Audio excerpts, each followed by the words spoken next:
100 years ago, a small alien scout ship crash-landed deep in the woods of North America. The alien crew survived and called home, but their empire, the Fleerian Collective, took one look at the damage and the primitive planet, declared the ship a total loss, and simply abandoned it. They marked Earth as a low-tech quarantine zone and forgot all about it. But humans found the wreck. Not scientists or military, but local engineers, mechanics, and farmers. They didn't understand the complex alien systems, but they did understand a big, broken engine that needed fixing. Over the decades, they slowly, clumsily, and brilliantly got the ship working again using human ingenuity, car batteries, copper plumbing, modified tractor parts, duct tape, and a ton of sheer, bloody stubbornness. Now, a Fleerian recovery ship shows up, expecting to find a century-old pile of scrap metal. Instead, they find their impossible-to-repair wreck perfectly operational, but now covered in rust-proofing paint, humming with the sound of a diesel engine, and full of weird, baffling, and very human modifications. Before we dive into this epic tale, a quick nudge: have you subscribed to Astro Realms yet? If not, no pressure, but it's free, and it'll ping you whenever we drop a new story that'll spark your imagination. Now, let's step into a galaxy far beyond our own. The air in the cavernous main base smelled like old oil, hot metal, and a hint of something unidentifiable, probably from space. Elias wiped his hands on a greasy rag, squinting at the flickering status lights on the massive control panel. Or, what used to be a control panel. Now it was more like a patchwork quilt of blinking indicators. "She's purring today, Elias." Old Man Hemlock, a retired farmer with surprisingly nimble fingers, called out from under a tangle of thick cables. He was trying to reroute power from what looked suspiciously like a repurposed wind turbine generator to the ship's primary navigation deflector. Elias grunted in agreement. "Purring like a rusty old tractor. Just the way we like it." He patted the closest bulkhead, a sheet of alien alloy now welded to a very human steel beam. "Almost ready for her next test run, Betsy." Betsy. That's what they called her. The Fleerian scout ship, abandoned 100 years ago, now looked less like a sleek starhopper and more like a colossal, metal-plated beast that had survived a junkyard brawl.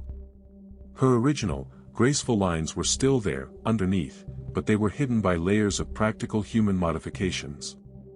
Take the main throttle, for instance. Originally, it was probably some smooth, glowing crystal interface. Now, it was a heavy-duty lever salvaged from a semi-truck, complete with a satisfying clunk as you shifted gears. Next to it, a small, faded on-off switch from an old washing machine had been installed for the auxiliary power. Hand-drawn labels, some in permanent marker, some painted on with a shaky brush, identified every new dial and button. Engine power, left, life support, main, don't touch, bad stuff.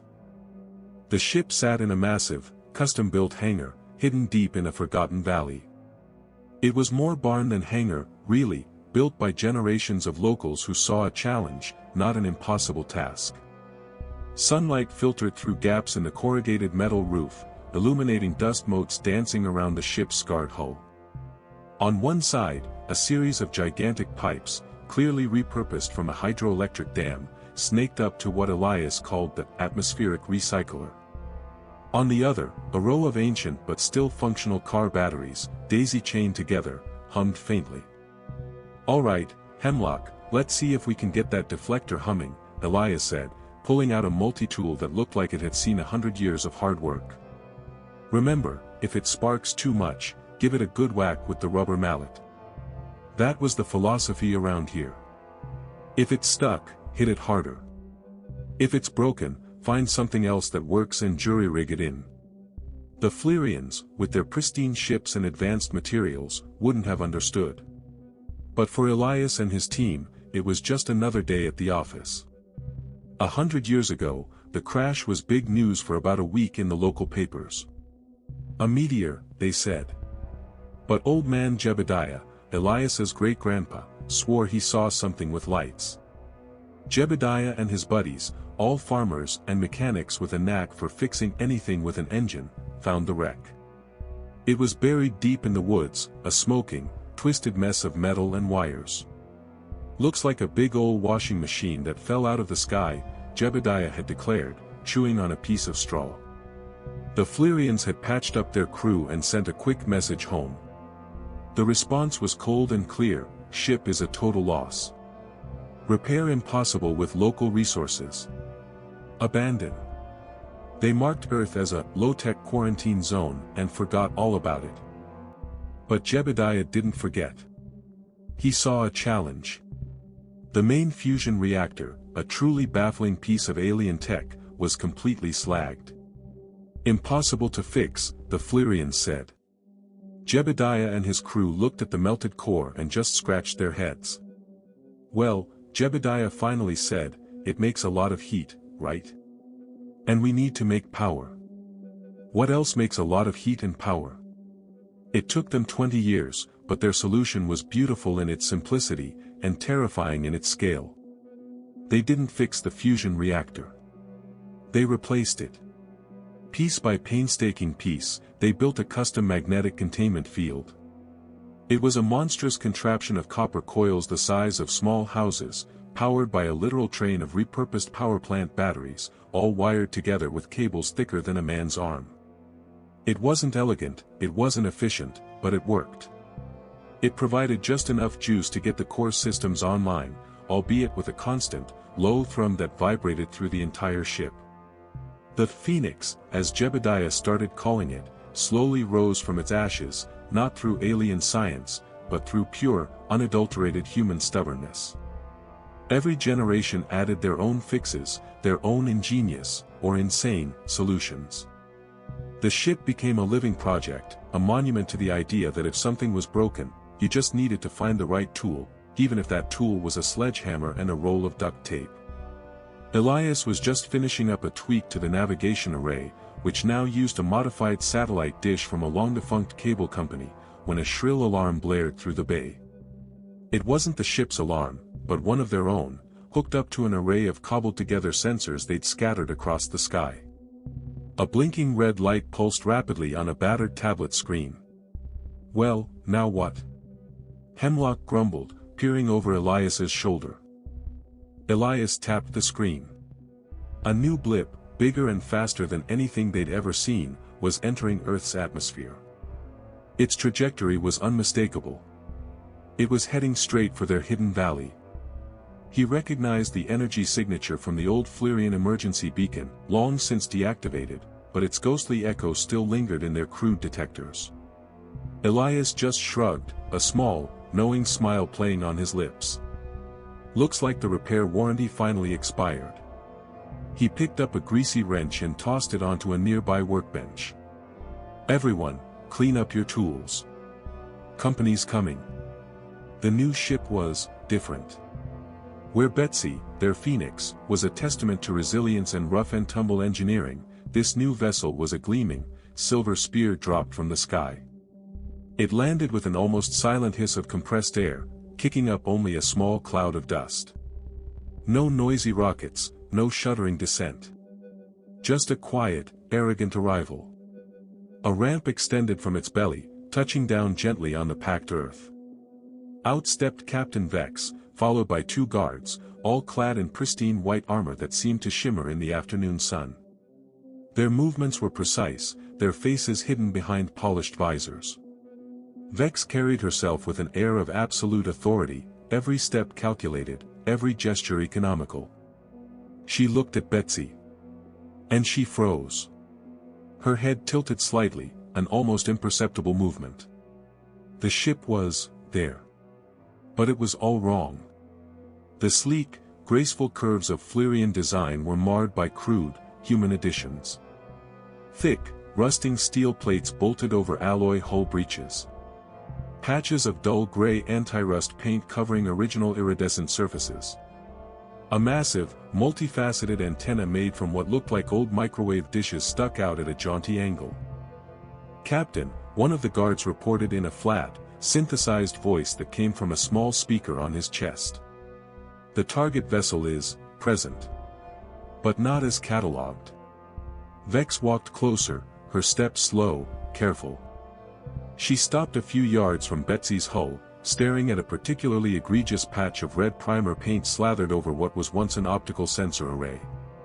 Her disgust was palpable, even though her face remained hidden. The air was too humid. The gravity felt a little too heavy. And these, humans, were too close. Elias, flanked by Hemlock and a dozen other mechanics, farmers, and engineers, stepped forward. He was still wiping his hands on the same greasy rag. "Howdy," he said, offering a small wave. "You folks lost?" Vex's visor remained unmoving, but the synthesized voice projected from her chest piece was sharp, cutting through the lazy afternoon air. "Greetings, local life form. I am Captain Vex of the Fleerian Collective. My purpose here is the recovery of Fleerian Asset Designation 7, Alpha, 9, Omega." She gestured dismissively at Betsy. "This vessel." Elias raised an eyebrow. "Betsy? Oh, she ain't an asset anymore, ma'am. She's just Betsy. And she's been ours for 100 years. Vex's head snapped towards Elias, a hint of something that might have been irritation in her posture. "Impossible. This vessel was categorized as unrecoverable and abandoned by the collective 100 standard Earth cycles ago. It was deemed non-functional."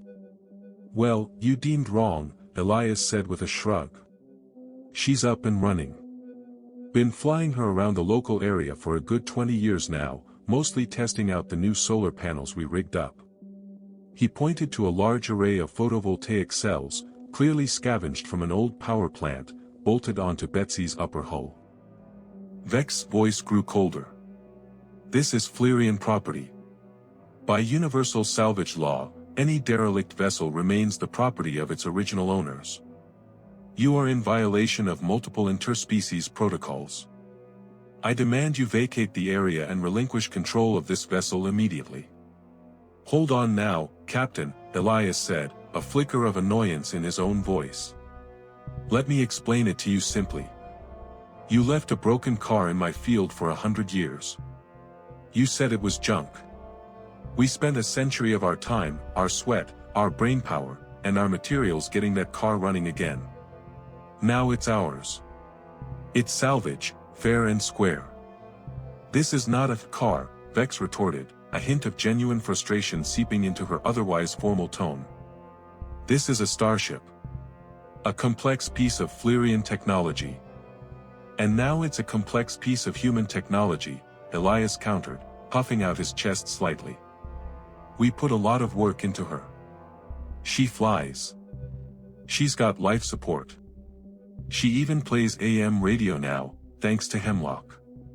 Hemlock beamed proudly. Vex took another slow, deliberate look at the ship.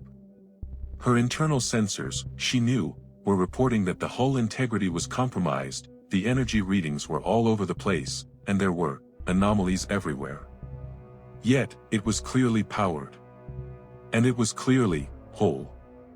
"I refuse to believe this vessel is functional in any capacity beyond superficial display," Vex declared, her voice firm.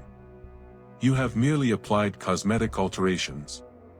I demand an inspection. My chief technician will assess the true state of Fleerian systems."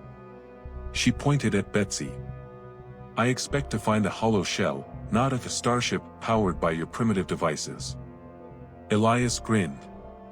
"All right, Captain. You want an inspection? You got it. But you gotta promise to keep your hands off the shiny bits. Some of those wires are sensitive." He gestured towards the main hangar doors. "This way. We'll start with the exterior, then if you're brave enough, we can go inside." Vex gave a stiff nod, her two guards moving into formation behind her. Elias led them into the sprawling, cluttered bay. The tour of the maintenance bay was a bizarre experience for Vex and her team.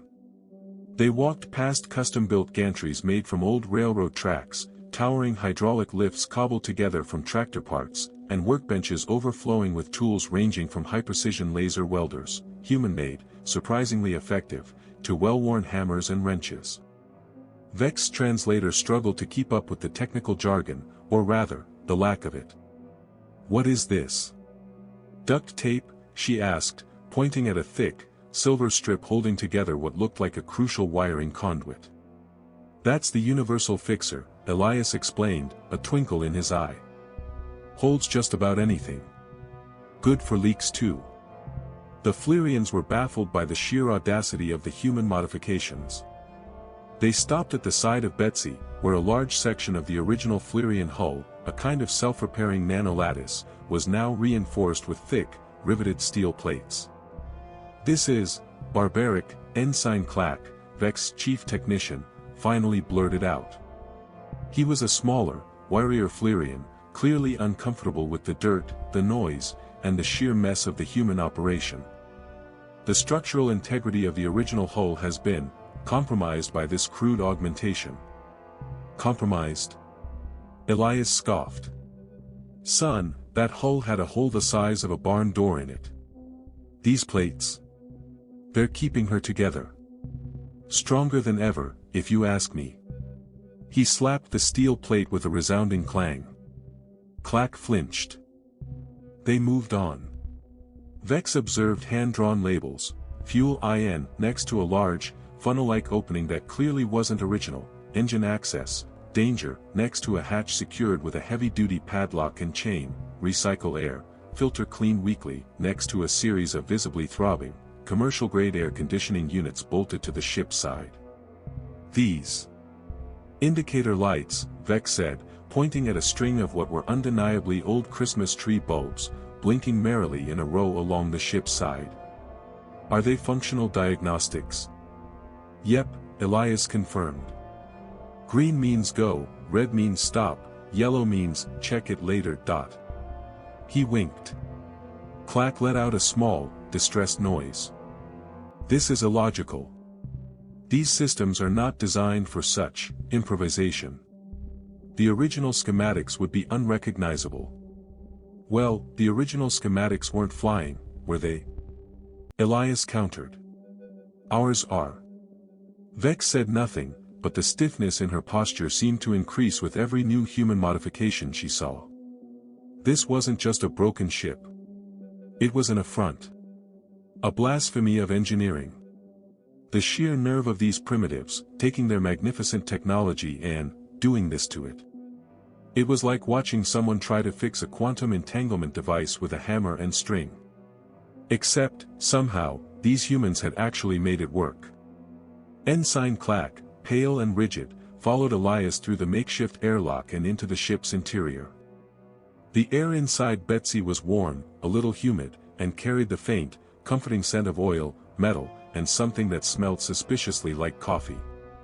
It was certainly not the sterile, recycled air Clack was used to on Flearian vessels. "Watch your head there, Clack," Elias said, ducking under a cluster of thick, insulated wires that snaked across the low ceiling. They led to a series of industrial-strength fans that hummed loudly, clearly not original. Clack recoiled from the wires, stepping gingerly over a floor panel secured with oversized screws. He held a small, glowing scanner in his hand, its readout displaying a chaotic mess of energy readings and system anomalies. "The internal environment is compromised," he stated, his voice tight. "The atmospheric composition is not within standard Flearian parameters. And the wiring. It is a disaster." He pointed with a trembling hand at what was once a pristine Flearian energy conduit.